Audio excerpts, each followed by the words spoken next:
Stop scrolling. I got a public service announcement. You know, your faith is what tells your story. Everybody want to know how their story is supposed to be told. Your story is told through your faith. There's this ancient book called Hebrews. Now, people are still arguing over who wrote the book. Some people say it was this dude named Paul who used to kill Christians that wrote a lot of the New Testament inside of the Bible.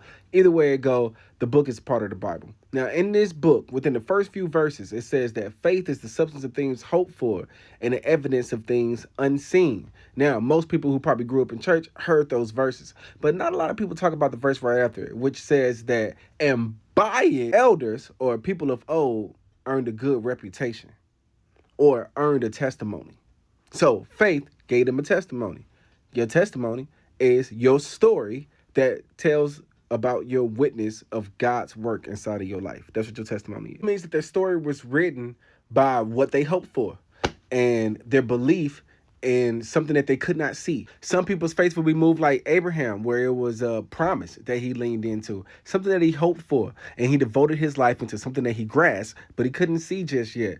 Or it might be a divine warning like Moses, right? He heard that something was going to happen to the world, so he decided to build an ark to get everybody away from it.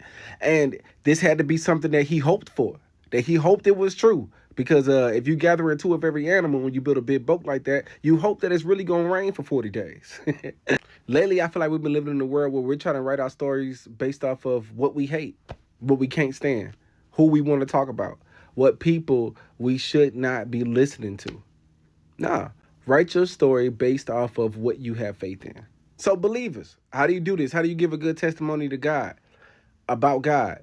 You write your story based on what you hope for, based on the evidence that you have not seen, but that you grasped enough to devote your life to. What is that? Where's your faith? And I'll tell you where your story is. That's how you revolutionize the culture. Straight up.